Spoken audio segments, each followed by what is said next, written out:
Hello friends, good morning. Prius tiny ওয়ার্ল্ডে তোমাদের অনেক অনেক স্বাগত। আজ আমি চলে এসেছি আরেকটু নতুন ব্লগ নিয়ে। তো আজকের ব্লগটা হচ্ছে মায়াপুরের ব্লগ। তোমরা আগের ব্লগটা নিশ্চয়ই দেখেছো, আমরা গিয়েছিলাম কুলিয়াবাটে।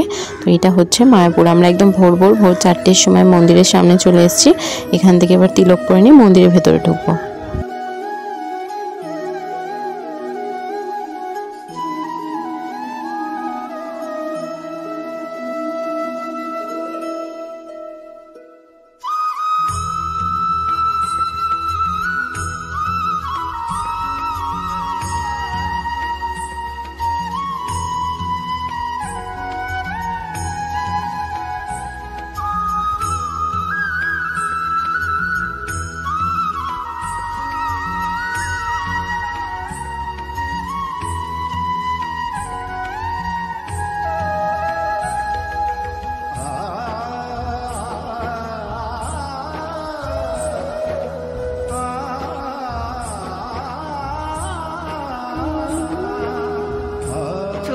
সবের অবস্থা খারাপ।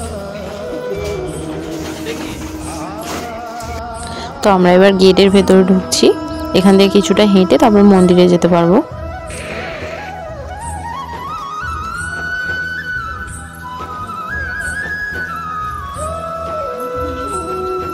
ভিডিও করা বারণ।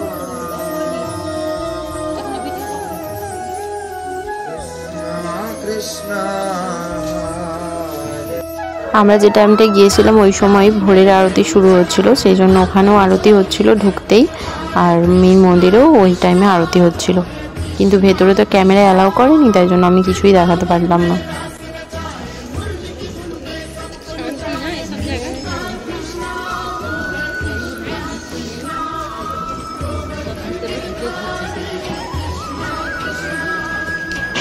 কি মারাত্মক লাইন পড়েছিল ওই ভোরের বেলা, কি বলবো। আর মেয়েদের লাইনটা সব থেকে বেশি ছিল, ছেলেদের অবশ্য কম ছিল। তাই ভাই আগে ঢুকে পড়েছিল, ওর কাছে ফোন ছিল দুটো। তারপরেই দেখলাম যে ফোন নিয়ে ঢুকতে দিচ্ছে না, ওকে বের করে দিয়েছিল। সেই জন্য আবার ওর কাছে ফোন দিয়ে আমরা ঢুকেছিলাম। মন্দির থেকে বেরিয়ে মন্দিরের সামনেই চা দোকানটা, এখানে আমরা চা খেতে গিয়েছিলাম। এই যে আমাদের চা এসে গেছে, ঝটপট খেয়ে নিই। চা খেয়ে বেরিয়ে আমরা কত যে হেঁটেছি তার ঠিক নেই। বাসটা খোঁজার জন্য, বাসটাকে খুঁজেই পাচ্ছিলাম না। বাসটা অন্য জায়গায় পার্কিংয়ে রেখে দিয়েছিল, আর আমরা চারিদিকে খুঁজে বেড়াচ্ছি। কত যে রাস্তায় হেঁটেছি ওই বাসের জন্য, কি বলবো। তো বাস পেয়ে গিয়েছিলাম, তারপর আমরা এসে স্নান টান করে চেঞ্জ করে এবার বেরিয়েছি শপিং করতে।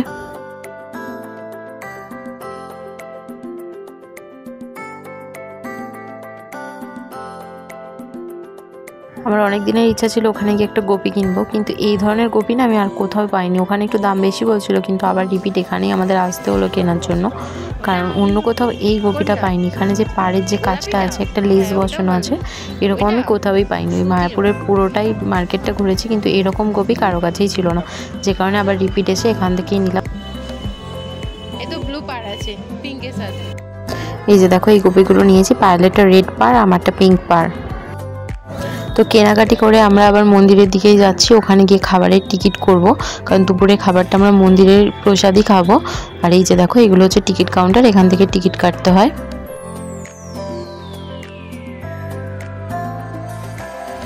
মন্দির চত্বরের ভেতরেও এরকম অনেক দোকান আছে যেখানে গোপী আর অনেক জিনিসপত্র পাওয়া যায়।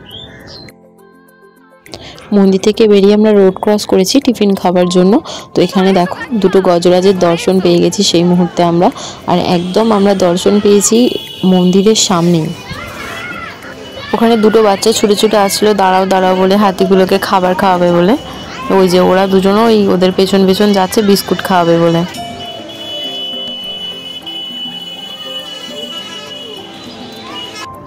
আর এই যে আমরা এখানে টিফিন খেতে বসে পড়েছি সবাই মিলে।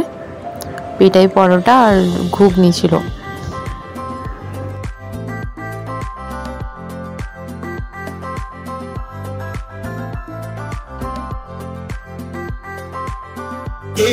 আর এখানে দেখুন নগর কীর্তনে বেরিয়েছে সবাই।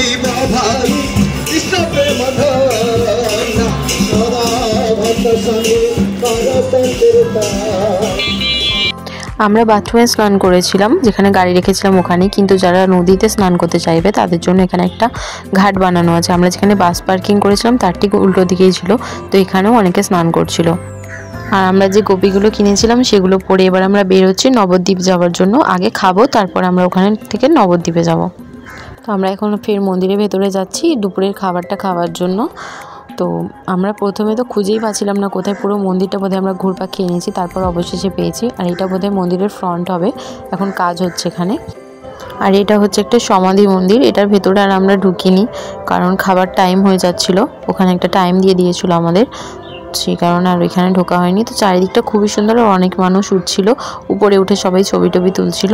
আর এখানে পায়েলও ছবি তুলছে, আর মার ওদিকে বসে ওয়েট করছে। এখানে দেখো একটা সুন্দর ফোয়ারাও আছে। আর ওই যে মেন ইস্কন মন্দিরটা, ওখান থেকে মানে দুটো পাশাপাশি আছে একদমই। দেখো এই যে এখানে ইস্কন মন্দিরটা, আর এর পাশেই আছে এই সমাধি মন্দির।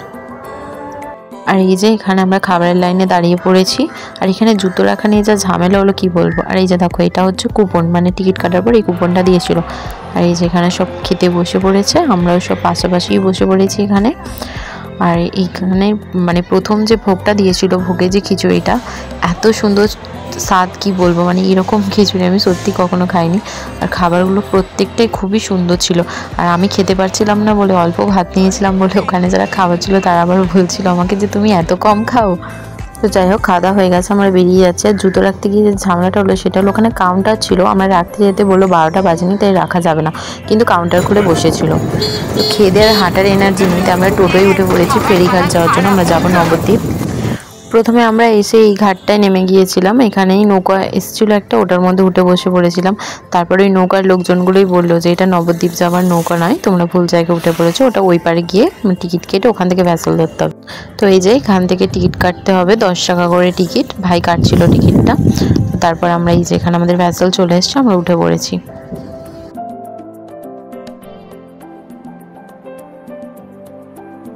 আর এই যে মায়াপুরের আরও একটা বিশেষ আকর্ষণ, এখানে হচ্ছে দুটো নদীর মিলিত স্থল আছে, মানে এই জায়গাটাতে জলঙ্গি আর গঙ্গা নদী দুটোর এখানটা মিশে গেছে।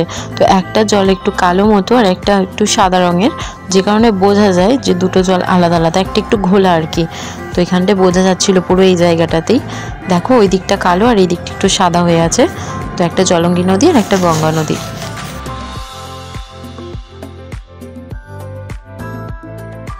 তো আমরা তীরের কাছাকাছি এসে গেছি, এবার আমরা নামবো। তো ওখানে একটা ঘাট ছিল, তাই মাকে জিজ্ঞাসা করছিলাম যে ওটা কিসের ঘাট, সবাই ওখানে স্নান টান করছে, বোধহয় পুজো দেওয়ার জন্যই। তো নবদ্বীপ গিয়ে আমরা প্রথমে এই মন্দিরটায় গিয়েছিলাম, আর ওখানে ভোগটা খেয়েছি, এত সুন্দর কি বলবো, অমৃতের মতো লেগেছে। আর এই যে দোকানে দেখো একটা গোপলু সোনার সাথে দেখা হয়ে গিয়েছে। আর এই যে এটা হচ্ছে পোড়ামাতলা মন্দির। আর নবদ্বীপের আমার একটা জিনিস খুব বাজে লেগেছে, মানে এখানে টোটো ভাড়াটা মারাত্মক নিয়েছে, এতটাও ডিস্টেন্স ছিল না, মানে টোটো স্ট্যান্ড থেকে কাছাকাছিই ছিল। আর এক একটা জায়গার মধ্যে মানে অনেকগুলো করে মন্দির ছিল এপার ওপার করে, সবার মানে মেনলি বাড়ির মন্দির সব, সেগুলোই আর কি সাইড সিন ওরা দেখাচ্ছিল। আর এখানে এলাম, এই মন্দিরটা বন্ধ হয়ে গিয়েছে, তাই এই শিব মন্দিরটাই আমরা একটু প্রণাম করে নিলাম। তো আমার এখানে টোটো ভাড়াটাই যা খুব বাজে লেগেছে, এটা সত্যি খুবই বাজে, অনেকটা ভাড়া নিয়ে নেয়।